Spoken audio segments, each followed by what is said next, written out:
কিন্তু তার জন্য যে বিশ্বের সবাই যে তাকে নিয়ে চিন্তা করছেন সেটা কিন্তু প্রমাণিত, এবং সেটা একমাত্র দেশনেত্রী বেগম খালেদা জিয়ার ক্ষেত্রেই ব্যতিক্রম হচ্ছে। যখন শেখ হাসিনা পালিয়ে গিয়েছে তখন দেশনেত্রী বেগম খালেদা জিয়া একটা জাতির ঐক্যের প্রতীক হিসেবে রূপান্তরিত হয়েছে এবং তাকে সবাই শ্রদ্ধা করে। আমি যদি তারেক ভাই থেকে শুরু করে যে কোনো পার্টির নেতাকে আপনি জিজ্ঞেস করবেন যে খালেদা জিয়া অপ্রতিদ্বন্দ্বী এবং তিনি এই বিপ্লবের যে মূল শক্তি, তার মধ্যে খালেদা জিয়ার নীরব নিস্তব্ধ গৃহবন্দী থাকাটাও একটা বিপ্লবের বড় শক্তি। কারণ তিনি উপস্থিত থাকাটাই বাংলাদেশের জন্য একটা বিশাল অর্জন। তিনি থাকবেন, শুধু রেস্টে নিবেন, রুমে থাকবেন, অতটুকুই আমরা মনে করি যে না, অন্তত আপসহীন একজন নেত্রী দেশে আছেন এবং তার কারণে বাংলাদেশের মানুষ ঐক্যবদ্ধ থাকবেন। কিংবা তিনি যদি এখনো যে কোনো মুহূর্তে বাংলাদেশের সকল রাজনৈতিক দলের নেতাদেরকে ডাকেন যে না আসেন, যা কাদা ছোড়াছড়ি হোক না কেন, তারপরেও খালেদা জিয়া যদি চায়ের টেবিলে ডাকেন, আমার বিশ্বাস বাংলাদেশের এমন কোন রাজনৈতিক দল নাই যারা তার ডাকে সাড়া দিবে না। তার এই লন্ডন সফর সফল হোক, দীর্ঘদিন পর্যন্ত সন্তান এবং মায়ের সাথে দেখা নেই, সেই সাক্ষাৎটা হবে। বিদেশি আমাদের নেতাদের সাথে সাক্ষাৎ নেই, সেই সাক্ষাৎটি হবে এবং তার চিকিৎসা হবে। পাশাপাশি তিনি আলহামদুলিল্লাহ ইনশাআল্লাহ বাংলাদেশে আবারও ফিরে আসবেন এবং তিনি যখন ফিরে আসবেন তখন এই বাংলাদেশের নাগরিকদের অধিকারের জন্য লড়াই করবেন, সংগ্রাম করবেন এবং তিনি অন্ততপক্ষে তার চোখের সামনে একটি সুষ্ঠু সুন্দর নির্বাচন দেখে আমার বিশ্বাস তিনি আগামীর বাংলাদেশের প্রধানমন্ত্রী হবেন। দেখেন, দেশনেত্রী বেগম খালেদা জিয়া দীর্ঘদিন পর্যন্ত অসুস্থ, বাংলাদেশের ঐক্যের প্রতীক, কোনো দলের সন্দেহ নাই। বাংলাদেশের বিএনপি বলেন, অন্য রাজনৈতিক দল বলেন, সবাই কিন্তু খালেদা জিয়ার ব্যাপারে সফট কর্নার। তাকে নিয়ে কারো কোনো দ্বিমত নাই যে তিনি জুলুম, অত্যাচার, নির্যাতনের শিকার হননি, এই কথাটি কেউ বলতে পারবে না। সে কারণেই তার প্রতি সকলের একটি সিম্পিতি রয়েছে। বাংলাদেশের জনগণ, সরকারের উচ্চ মহল, বিরোধী মহল, জামাত, এই অন্যান্য রাজনৈতিক দল সবাই কিন্তু দেশনেত্রী বেগম খালেদা জিয়াকে সম্মান করছেন এবং তার সাথে দেখা সাক্ষাৎ করছেন। এবং এটা নতুন নয়, যখন তিনি সেনাকুঞ্জে গিয়েছিলেন আপনি দেখেছেন সেখানে বিরোধী মতের সব রাজনৈতিক দলের নেতারা কিন্তু সেখানে গিয়েছেন এবং তার সাথে সাক্ষাৎ করেছেন। পাশাপাশি সেনাবাহিনীর প্রধান সাক্ষাৎ করেছেন, ছাত্র বৈষম্য বিরোধী আন্দোলনের নেতারা, আসলেই কি ওনার প্রতি সজন, মানে ওনার প্রতি মানে মায়া বা ভালোবাসা থেকে এটা নাকি? অবশ্যই অবশ্যই না, আমি মনে করি বিএনপির ব্যাপারে কিন্তু আমরা মতামতটা অন্যরকম দেখি। তো সেখানে আমরা মনে করি বিএনপির ব্যাপারে মতামত ভিন্ন অনেকেরই থাকতে পারে, সেটা রাজনৈতিক মত, রাজনৈতিক পথ ভিন্ন বিধেই তো থাকবে, এটাই তো স্বাভাবিক। আর বিএনপি এটাকে অ্যাকনলেজ করতে জানে। বিএনপি চায় যে বাংলাদেশের সবাই যার যার মতো স্বাধীন রাজনৈতিক সংগঠন করবে। হ্যাঁ, কিছু কিছু নেতাকর্মীর বক্তব্য হয়তো জনগণে প্রশ্ন তুলতে পারে, সেটা আমি বললে আমারটাও প্রশ্নবিদ্ধ হবে, কিন্তু দেশনেত্রী বেগম খালেদা জিয়ার বক্তব্য নিয়ে কিংবা তার নেতৃত্ব নিয়ে কিংবা তার অসুস্থতা নিয়ে কারো কোনো প্রশ্ন নাই। আজকের এখন তিনি লন্ডনে যাবেন, দীর্ঘদিন পর্যন্তই তো এটা আমাদের প্রত্যাশা ছিল যে তিনি বিদেশে চিকিৎসায় যাবেন। আপনি জানেন যে আরব আমিরাতের আপনার কি বলে সুলতান ইতিমধ্যেই এই যে বাংলাদেশে তার জন্য এয়ার অ্যাম্বুলেন্স পাঠিয়েছেন, এটা একটা তার জন্য বিগ ওয়ানার। তার এই পার্টির, সে কিন্তু বাংলাদেশে এখন প্রধানমন্ত্রিত্ব করছেন না, কিন্তু তার জন্য যে বিশ্বের সবাই যে তাকে নিয়ে চিন্তা করছেন সেটা কিন্তু প্রমাণিত, এবং সেটা একমাত্র দেশনেত্রী বেগম খালেদা জিয়ার ক্ষেত্রেই ব্যতিক্রম হচ্ছে। যখন শেখ হাসিনা পালিয়ে গিয়েছে তখন দেশনেত্রী বেগম খালেদা জিয়া একটা জাতির ঐক্যের প্রতীক হিসেবে রূপান্তরিত হয়েছে এবং তাকে সবাই শ্রদ্ধা করে। আমি যদি তারেক ভাই থেকে শুরু করে যে কোনো পার্টির নেতাকে আপনি জিজ্ঞেস করবেন যে খালেদা জিয়া অপ্রতিদ্বন্দ্বী এবং তিনি এই বিপ্লবের যে মূল শক্তি, তার মধ্যে খালেদা জিয়ার নীরব নিস্তব্ধ গৃহবন্দী থাকাটাও একটা বিপ্লবের বড় শক্তি। কারণ তাকে অত্যাচার করা হয়েছে, জুলুম করা হয়েছে, কোনো সন্দেহ নাই। এখন নেতাকর্মীরা দেখা করতে যাচ্ছেন, বিভিন্ন রাজনৈতিক সংগঠন, সেনাপ্রধান, আমি মনে করি এটা অবশ্যই ভালো উদ্যোগ, ভালো কাজ করছেন, কারণ এটাই হচ্ছে সৌজন্যতা।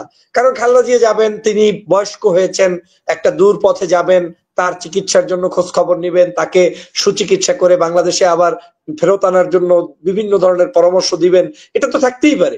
এবং আমি মনে করি সেনাপ্রধান এই কাজটি করে বরং জাতির কাছে আরো সম্মানিত হলেন। এমনি তিনি সম্মানিত, জুলাই বিপ্লবে অবদান রাখার কারণে বাংলাদেশের মানুষ তাকে অবশ্যই সম্মান করছেন। তিনি আমাদের ছাত্রদের রক্ত আরো ঝরতো যদি সেনাপ্রধান জেনারেল ওয়াকারুজ্জামান সাহেব ভূমিকা পালন না করতেন, কিন্তু সেই জায়গা থেকে তিনি মানুষের কাছে সম্মান পেয়েছেন। এখন দেশনেত্রী বেগম খালেদা জিয়ার প্রতি সম্মান দেখিয়ে তার সাথে দেখা করে মানে সেখানেও সম্মানিত হয়েছেন। আমি একটু করতে চাই, সংশোধন করতে চাই, আমিরাত নয়, কাতার, কাতারের আমির এখানে আমাদের এয়ার অ্যাম্বুলেন্স দিয়েছেন, আমাদের এক ভাই এটা লিখেছেন, আমি সরি আমি আরব আমিরাত বলে ফেলেছি। তো যেই জায়গাটা থেকে আমি বলতে চাই যে এখন সেই জায়গা থেকে তিনি সম্মানিত করেছেন যে ভাই ফজল, হ্যাঁ হ্যাঁ, আমি আমি বলছি, আমি তো বগুড়া জেলা স্কুলের স্টুডেন্ট। আমাদের স্কুলে বেগম জিয়াকে অনেক আগে থেকেই আমাদের শিক্ষার্থীরা মা বলে ডাকে। তো আমরা যখন শেখ হাসিনা ক্ষমতায় ছিল, আমি এই দেখেন আপনার হলো, আমরা একটা করেছিলাম, লেট আম্মা ফ্রি, বুঝছেন? ওইটা প্রোগ্রাম ছিল। এটা হলো মানে আমরা আমাদের স্কুলের শিক্ষার্থীরা যে আম্মা বলতাম, সেই আম্মাটাকে আবার ফ্রি করেছিলাম, ঠিক আছে? এটা আসলে আমি আমি তো বিএনপি করি না, কিন্তু মানে তার কষ্টের মতো আর কেউ বাংলাদেশে কোনো পুরুষ লোক এত কষ্ট করেনি, নারী লোক তো দূরের কথা। ওনাকে যে কষ্ট দেওয়া হচ্ছে অসুস্থ অবস্থায়। Right right. সো ধন্যবাদ তারেক ভাইকে। তো আমি যেটা বলতেছিলাম যে এখন ঐক্যের প্রতীক হয়েছেন দেশনেত্রী বেগম খালেদা জিয়া, সে কারণে তাকে সবাই সম্মান করছেন, তার সাথে দেখা করছেন। এবং আমি মনে করি এই মুহূর্তে খালেদা জিয়া লন্ডন যাচ্ছেন ঠিকই, কিন্তু খালেদা জিয়া বাংলাদেশে থাকলে যতটা গণতন্ত্র সেফ, তিনি বের হওয়ার সাথে সাথে এই গণতন্ত্রও কিন্তু আমাদের কাছে একটু দুরু দুরু মনে হবে যে ততটুকু সেফ কিনা তার, কারণ তিনি উপস্থিত থাকাটাই বাংলাদেশের জন্য একটা বিশাল অর্জন। তিনি থাকবেন, শুধু রেস্টে নিবেন, রুমে থাকবেন, অতটুকুই আমরা মনে করি যে না, অন্তত আপসহীন একজন নেত্রী দেশে আছেন এবং তার কারণে বাংলাদেশের মানুষ ঐক্যবদ্ধ থাকবেন। কিংবা তিনি যদি এখনো যে কোনো মুহূর্তে বাংলাদেশের সকল রাজনৈতিক দলের নেতাদেরকে ডাকেন যে না আসেন, যা কাদা ছোড়াছড়ি হোক না কেন, তারপরেও খালেদা জিয়া যদি চায়ের টেবিলে ডাকেন, আমার বিশ্বাস বাংলাদেশের এমন কোন রাজনৈতিক দল নাই যারা তার ডাকে সাড়া দিবে না। সবাই কিন্তু তার ডাকে সাড়া দিবে দেশের স্বার্থে, জনগণের স্বার্থে। এমনকি প্রশাসন, পুলিশ, মানে রাষ্ট্রের প্রধান থেকে শুরু করে সবাই।